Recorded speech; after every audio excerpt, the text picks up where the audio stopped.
The girl with the moon-shaped head. In the quiet heart of the village of Asiwa, where birds sang with the rising sun and drums echoed in the evening air, lived a man named Zubri. He was not a king, but in the eyes of the people, he held the strength and pride of one. Zubri was the best hunter Asiwa had ever known. Tall, broad-shouldered, and sharp-eyed, he never missed a target. When he walked through the village with his bow slung across his back, children ran behind him, cheering. Women greeted him with shy smiles. Men respected him deeply. But Zubri's heart did not belong to just any woman. It belonged to Nia, the healer of Asiwa. Nia was gentle as morning rain and wise beyond her years. Her heart was always filled with the scent of herbs, and her voice calmed even the wildest fever. She never raised her tone, but when she spoke, even the village elders listened. She wore colorful wrappers and beads that sang softly when she moved. Where Zubri was fire, Nia was water. Where he was sharp, she was soft. Together, they were the perfect balance. When they married, the whole village danced for 3 days. The elders declared it a blessing. Children looked at them and dreamed of love. Zubri and Nia laughed often, worked hard, and built a strong home filled with respect. And then, one morning, Nia gave birth to their first and only child. The night had been difficult. Thunder shook the skies, and heavy rains pounded the earth. The midwives whispered that a stormy birth was a sign of a powerful child. But when the baby was finally born, the room fell silent. Even the winds outside seemed to pause. The newborn girl let out a strong cry, but her head was unlike anything anyone had seen. It was large and round, shaped perfectly like a full moon. It did not look painful, but it was unmistakably unnatural. Nia held her daughter close, tears running down her cheeks, not from fear, but love. "She is mine," she whispered, "and she is beautiful." Zubri stood frozen. His face twitched. His lips parted to speak but closed again. At last, he whispered, What is this?" "She is our child," Nia replied, her voice firm. But Zubri didn't answer. He stepped out of the hut and vanished into the forest, returning only at nightfall. And when he did, he looked at his daughter the way a stranger looks at a puzzle he cannot solve. They named her Amara, which means grace in the old tongue. But in the eyes of the villagers, she became something else. At first, the whispers were quiet. They say the child's head touches the sky, someone would mutter at the well. Maybe it's a curse from the river spirits, another would say under her breath. Some older villagers claimed it was bad luck to even look at Amara. As she grew, the whispers turned to laughter. And laughter turned to cruelty. Children mocked her loudly. "Moonhead. Moonhead. Can you touch the stars? Be careful. Don't let your head block the sun." Adults were no better.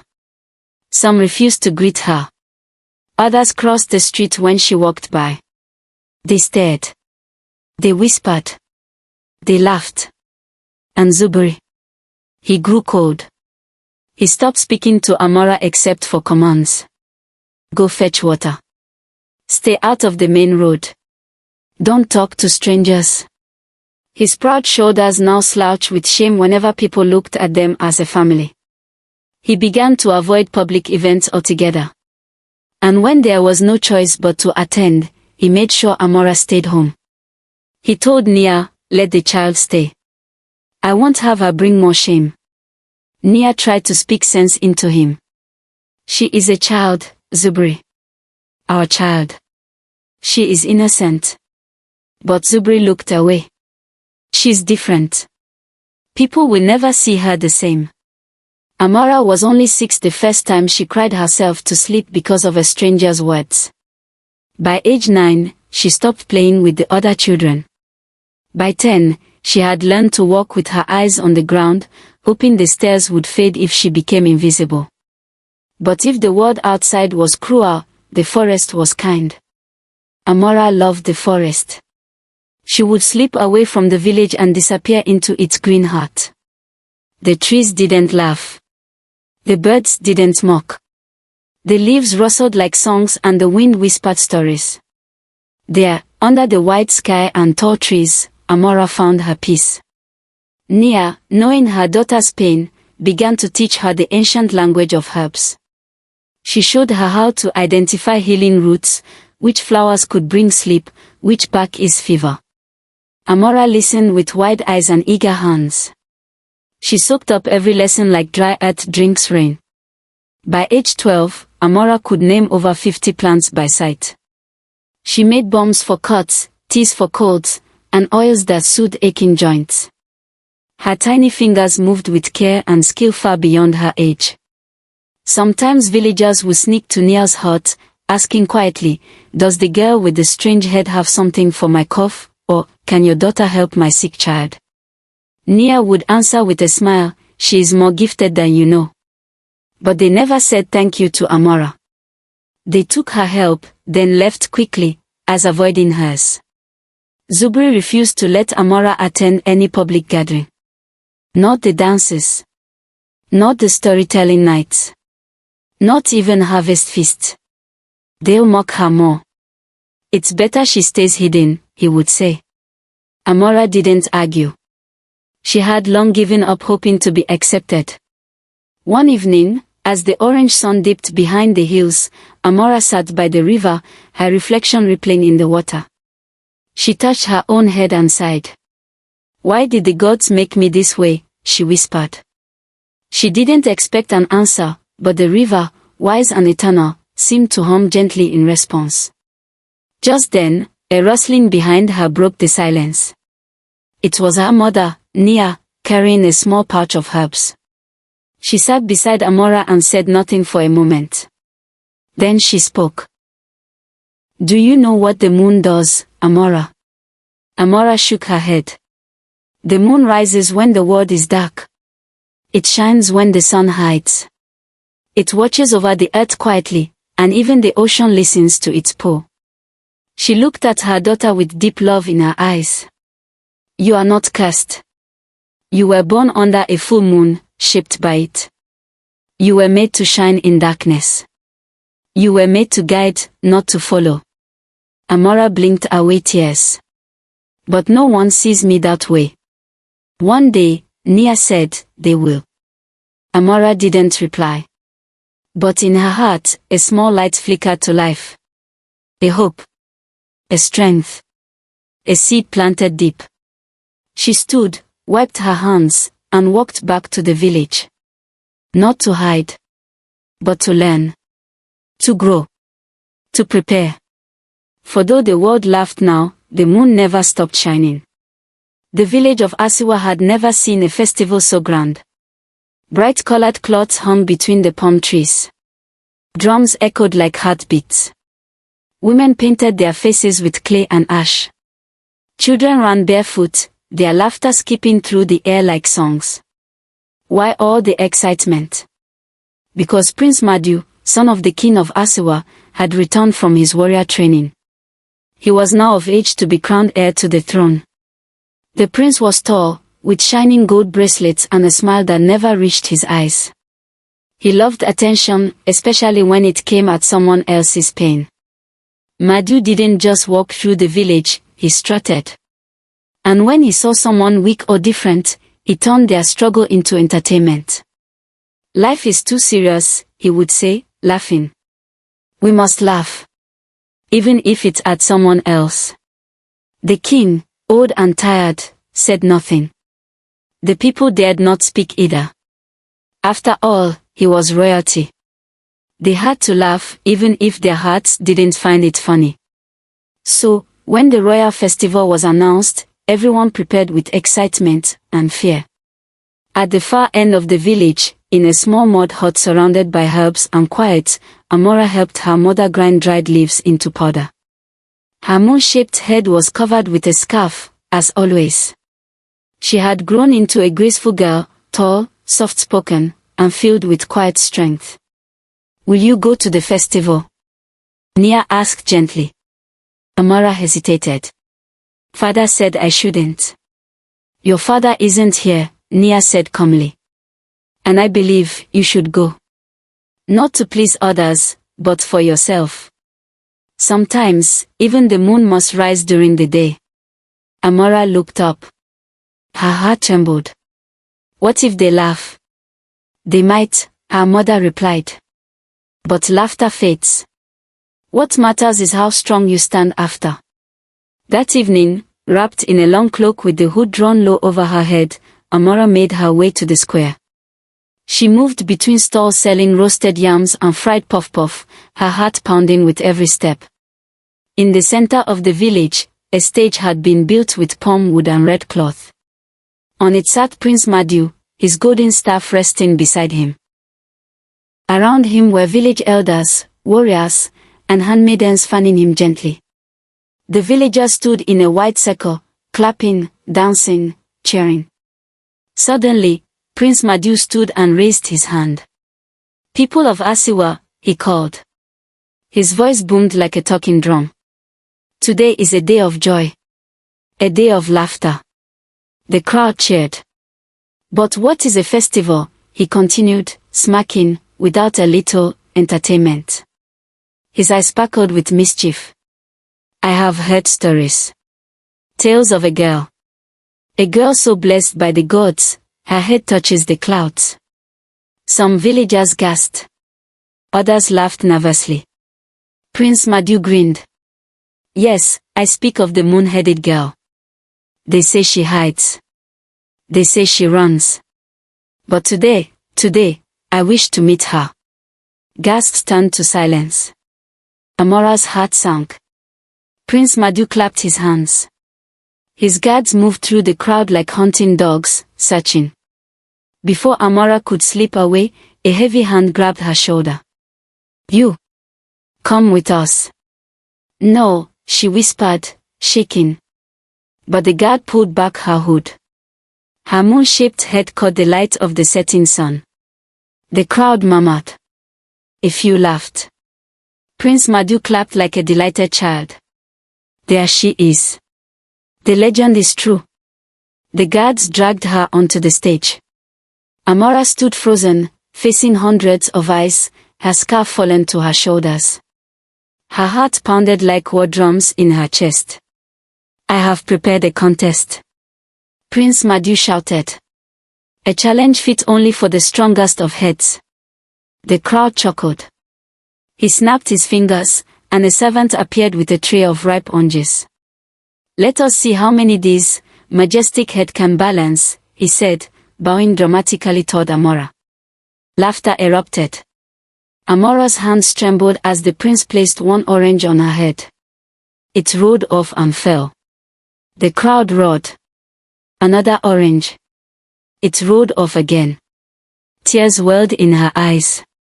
Try again, moon girl, the prince teased. You must be good at this. A third orange. A fourth. All fell. The crowd couldn't stop laughing. But Amara couldn't stand anymore. She dropped the last orange and ran, her cloak flying behind her like wings made of shame. Behind her, laughter chased her like ghosts. She didn't stop running until she reached the forest, her only safe place. She collapsed by a large tree, falling to her knees. Tears fell silently down her cheeks. Her hands dug into the soil. She wished the earth would open and swallow her. Why did I go? She whispered. Why did I think they'd see anything but my head? Then, through her sobs, she heard a faint noise. A groan. She looked up, startled. Somewhere deeper in the trees, someone was calling out in pain. Without thinking, she followed the sound. There, lying in a patch of crushed leaves, was a young man, his tunic torn, blood soaking through his side. A deep gash stretched from his chest to his stomach. His face was pale, his eyes barely open. A spear lay broken beside him. Help, please, he whispered. Amara hesitated. He was a stranger. Possibly dangerous. But his voice. It sounded like someone who'd lost everything. Like her. She dropped beside him and tore off a piece of her cloak. "I need to stop the bleeding," she said. She walked quickly, herbal knowledge guiding her hands. She reached into her pouch and crushed pakpakpo leaves, known to stop bleeding. She mixed it with roots of itura for pain relief and morino sap for healing. "Breathe slowly," she said.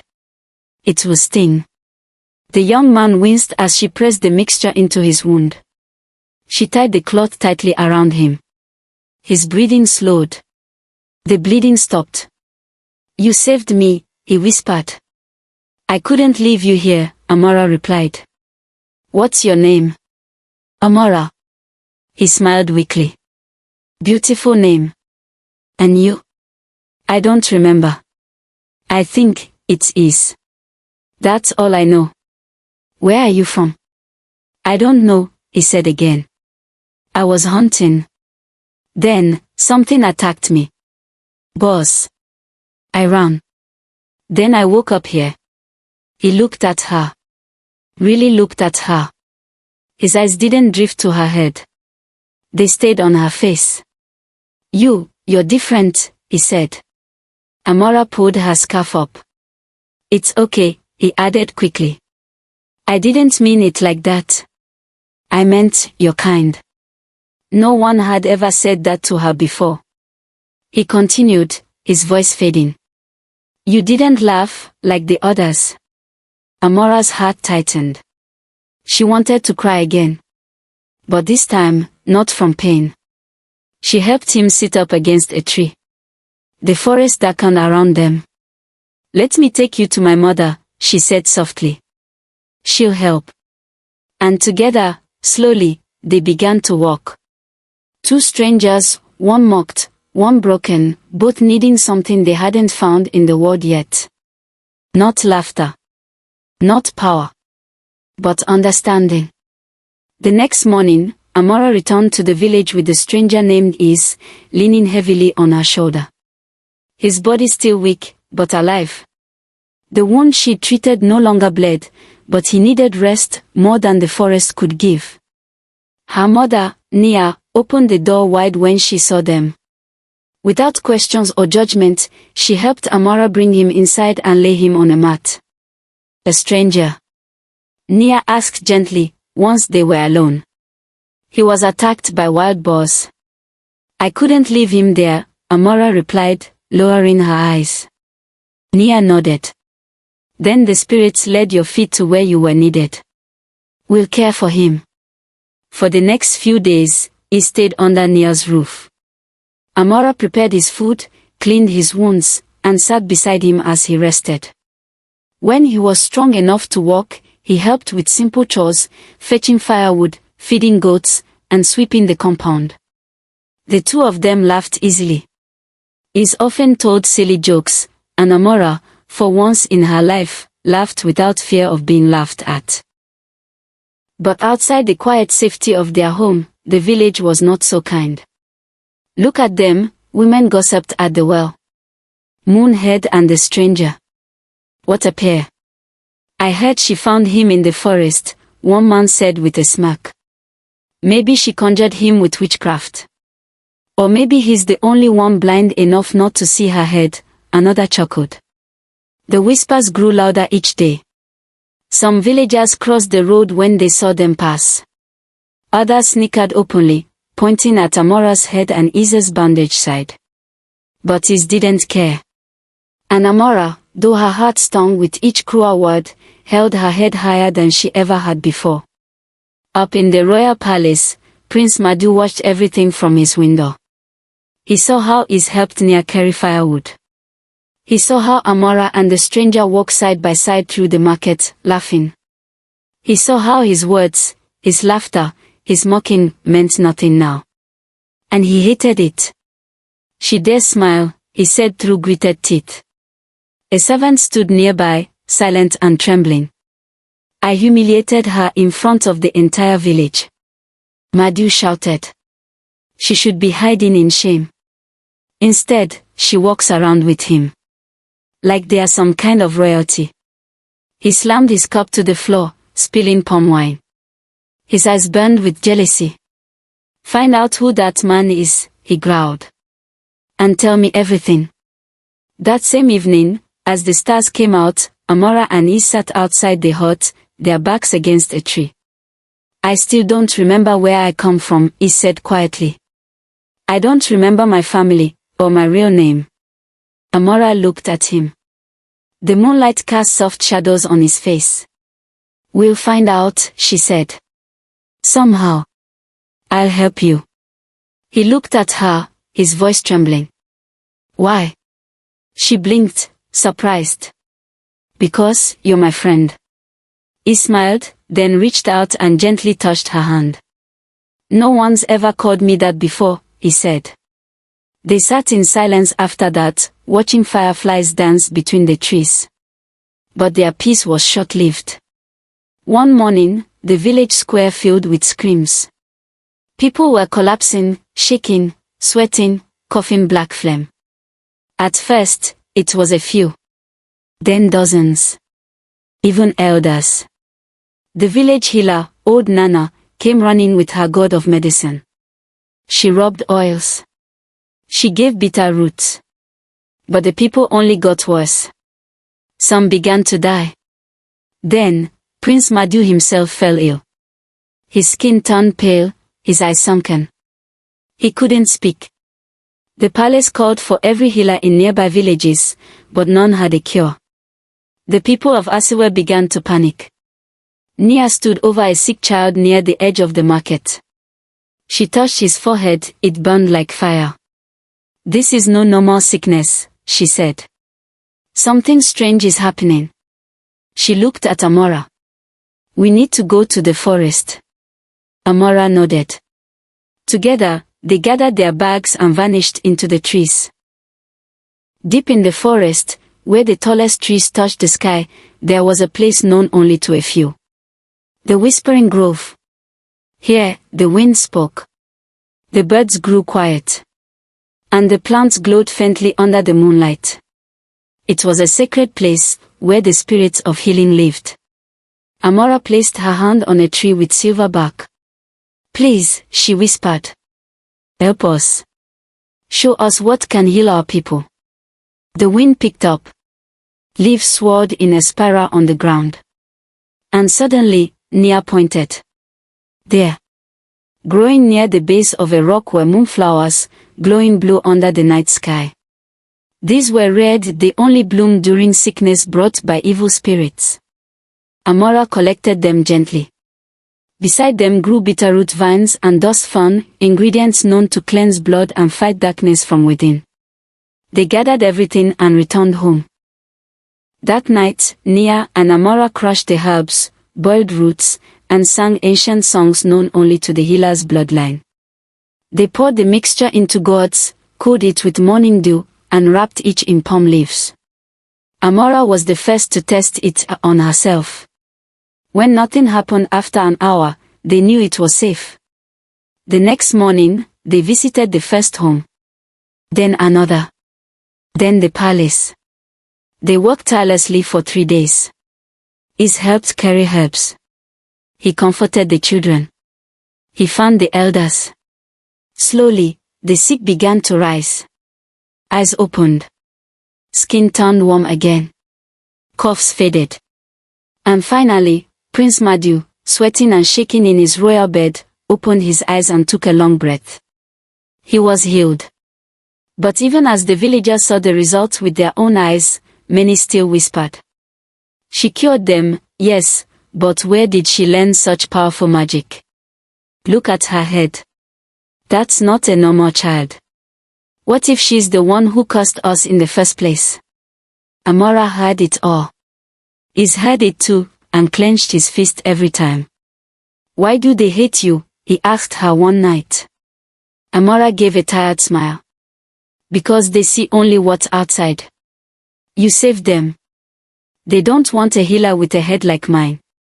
They want a pretty girl with a pretty smile. Someone they can praise. He looked at her for a long time. Then they are blind. That night, as Amara laid in bed, she heard her mother softly singing. It was an old song of the forest. A song of patience, of truth, and justice. Amara closed her eyes, her fingers wrapped around a dried moonflower. One day, she thought, they will see. Not just me. But him, too. For Is had a secret he didn't know yet. And soon, the truth would rise, just like the moon. The sun rose weakly over Asiwa, its light barely breaking through the thick grey clouds that hung low in the sky. The village that once beat with the sounds of drums, laughter, and market chatter now lay silent. Most of the homes were shut. Fires had gone cold. The once busy square was now a field of groans and coughing. People lay in their huts, barely breathing, their bodies weakened by the strange illness that had swept through the land like a ghost. Even royal blood had not been spared. The king remained in bed, coughing blood, his face pale. His wives, guards, and palace elders were all falling one by one. And Prince Madu, though recovering thanks to Amara's healing, was filled with something even more dangerous than sickness. Bitterness. He could not believe it. That the girl he once laughed at, mocked in front of everyone, was now the only one who held the power to save them all. In the middle of the square, 5 elders, dressed in faded wrappers and leaning on canes, gathered their last strength to visit Amara's home. Their faces were sunken, their eyes watery with regret. Nia opened the door and bowed her head slightly. Elders. This is a rare visit. One of them, Elder Teo, stepped forward and coughed softly before speaking. Please, he said, voice barely above a whisper. We have come to beg. Nia said nothing. She only stepped aside, allowing them to enter. Inside, Amara sat mixing herbs in a wooden bowl. Her scarf was off. Her moon-shaped head glowed in the lantern light. The elders knelt before her. Forgive us, one whispered. We laughed when we should have listened. We pointed when we should have protected. But now, we are at your mercy. Amara looked at them, her eyes deep and calm. For a long moment, she said nothing. Then she stood, walking toward them. You came to me now, she said, but for years, you closed your doors. You told your children to laugh at me. You turned away when I needed kindness. Why should I help you now? The elders lowered their heads in shame. Before Amara could speak again, Nia stepped beside her and gently touched her arm. Child, she said softly, your gift was not given to repay pain with pain. It was given to heal, to lift, to change. Amara's eyes filled with tears. But they never gave me a chance. They didn't, Nia agreed. But you are stronger than they ever were. That is why you must forgive, even when it hurts. Amara took a deep breath. Then, slowly, she nodded. Bring me the sick, she said. And from that day on, she did not rest. Amara moved from hut to hut, day and night, her hands steady, her voice calming. She crushed roots, boiled leaves, and chanted old healing songs from the forest. Her fingers bled from work. Her eyes stayed open until they burned. But she never stopped. And beside her, always, was Is. He carried water. He lifted the sick. He ground herbs with her and held trembling hands when people wept in fear. They were no longer the moonhead and stranger. They were the saviors of Asiwa. One evening, as the stars blinked awake, Amara and Is sat outside the hut again. He looked at the fire, deep in thought. I saw something today, he said softly. Amara looked up. What did you see? A memory. She leaned in.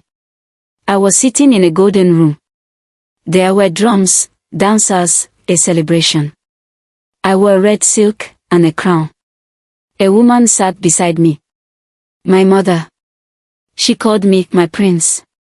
Amara's eyes widened. You were a prince. I think so, he whispered. But I don't know where. Or why I left. Amara placed a hand on his. Maybe the forest saved you for a reason. The next morning, something happened. Is was helping a sick woman in the square when one of Prince Madu's royal guards, a man named Bakery, spotted him. Bakery squinted. Is had removed his shirt to carry water, revealing a scarred birthmark on his left shoulder, a swelling sun with 3 points. Bakery's eyes widened. That mark, he had seen it once before.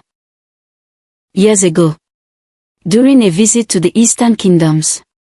It was the mark of the royal family of Lonta, a distant but powerful land. He stared at Is. Could it be? Could the girl with the moon head have rescued the lost prince? Bakery quickly turned and ran to the palace. Prince Madu sat under the shade of a palm, now stronger but still bitter. His hands played with a carved dagger, his eyes sharp with jealousy. Your Highness, Bakery said, kneeling. That man is, he carries a royal mark. I believe he is the lost prince of Lonta. Prince Madu froze. Then he smiled. So, he's more than a stranger, he said. He's a threat. He stood and began pacing. If word spreads that he's royal and connected to the girl, people will worship them. They will forget me. I will be replaced. He looked at Bakery. Kill him. The guard hesitated. Your Highness. I said, kill him, Madu repeated coldly. Make it look like an accident. I want him gone before the week ends. Bakery bowed and left, but his mind was troubled.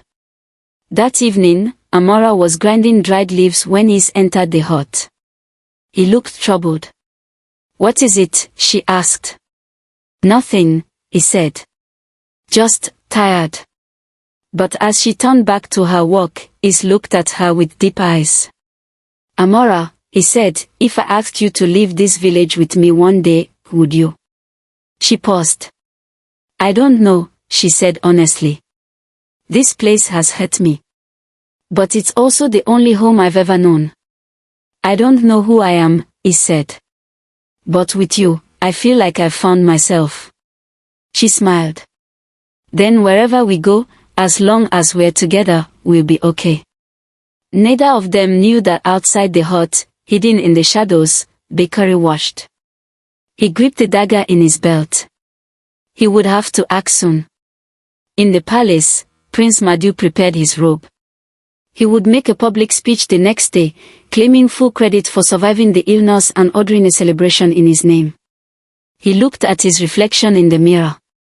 Let them cheer, he muttered. Let them forget the girl and her strange friend. But deep down, he felt a storm brewing. A storm shaped like a moon and carried by a boy with royal blood. He didn't know it yet, but the kingdom that had mocked the girl's head would soon bow to it.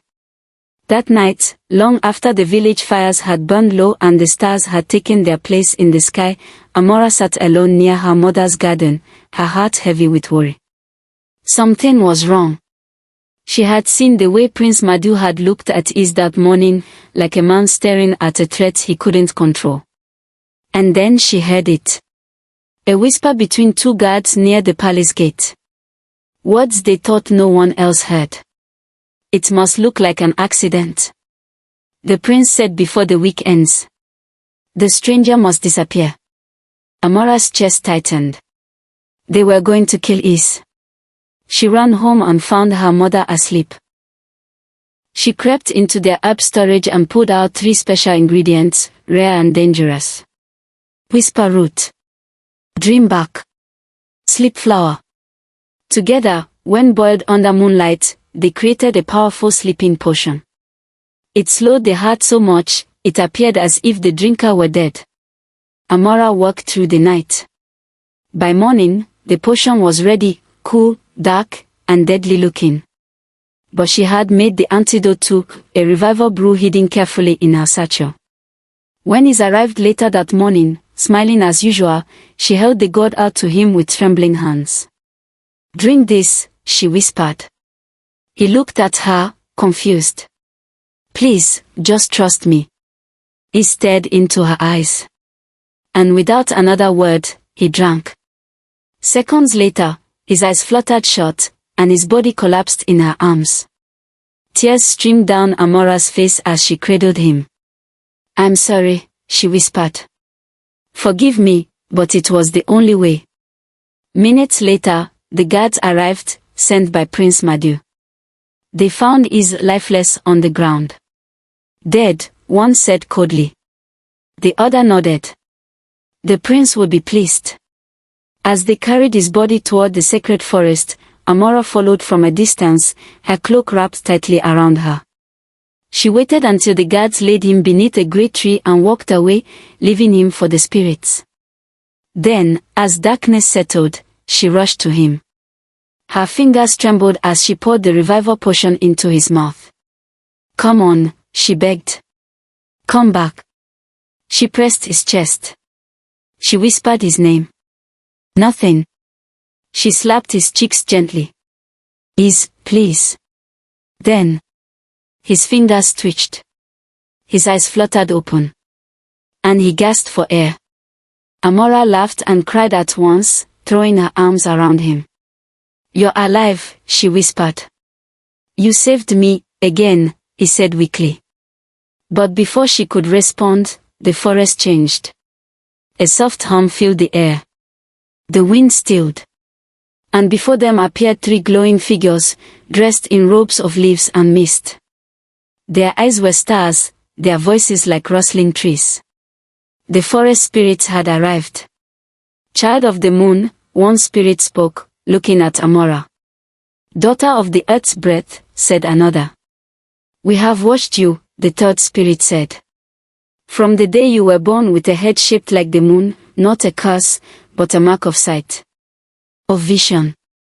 Of healing. Of truth." Amara fell to her knees. Is bowed his head. "You carry wisdom deeper than rivers," the spirit continued. "You see what others cannot. You feel what others fear. You are not just a girl, Amara. You are the forest gift to the world." Then the spirits turned to Is. "And you, son of royal blood. You were stolen from your kingdom by betrayal. Hidden from the world by pain. But now, the truth returns." A beam of light shone on his shoulder. The royal birthmark glowed. "You are princes of the Eastern Kingdom," they said in unison. "Heir to the throne. Child of the 7 clans. Your journey begins now." He stared at the mark, stunned. His memories returned like waves, his mother's voice, his father's laugh, his kingdom shining under the rising sun. Tears filled his eyes. "I remember. I remember everything," he whispered. Amara smiled. The spirits faded into mist, leaving behind silence and a breeze scented with hope. By the time they returned to the village the next morning, everything had changed. A royal carriage rode into Asiwa. Drums beat slowly. Flags bearing the 7 clans symbol waved high. The emperor himself, the great ruler of the Eastern Kingdom and guardian of the 7 clans, stepped out, wearing robes of deep blue and silver. Behind him marched soldiers in golden armor. The villagers gathered in shock. Even the king of Asiwa and Prince Madu rushed out in confusion. The emperor's voice echoed like thunder. "I have come," he said, "to reclaim my son." He pointed to Is. "He was taken from me years ago. But now, by fate and forest, he has returned." The crowd gasped. Prince Madu's face turned pale. "And you," the emperor turned to Madu, "tried to destroy him. You poisoned your heart with jealousy and hatred. You plotted death where there should have been welcome. For this, you shall lose your name and your crown." He turned to the village elders. "And you, who mocked a child for her difference, are unworthy of leadership. You will never hold power again." The elders fell to their knees. Madu screamed in protest. "I am the prince.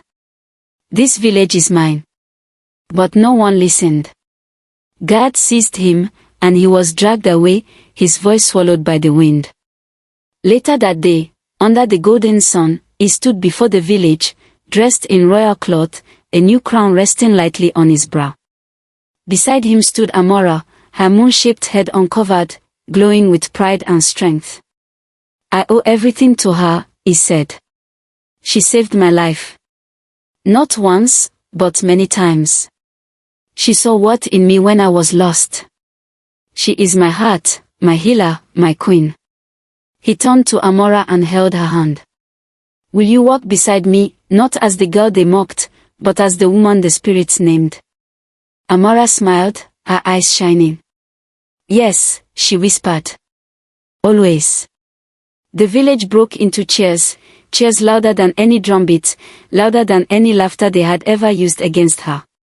At the back of the crowd, Zubri, Amara's father, stood in silence. His face was heavy with regret. He stepped forward slowly and knelt before her. "My daughter," he said, voice shaking, "I failed you. I was blind. I let shame turn me into a stranger. But now I see, the moon I feared was the light we needed all along." Tears filled Amara's eyes. She stepped forward and lifted him up. "I forgive you, father." They embraced, and the village watched, many wiping tears from their own eyes. That night, the sky glowed brighter than ever. A grand wedding was held in the heart of Asiwa, under the ancient baobab tree. Lanterns lit the paths. Drums echoed joy. Food was shared. Songs were sung. And at the center, Amara, no longer hiding, danced freely. Her head, once mocked, was now adorned with beads and golden leaves. Children pointed in awe. "Look at her," they whispered. "She is the queen of the moon." The spirits of the forest smiled. For the girl once hidden in shame had become the light of the kingdom. The end. Full moon crown sparkles.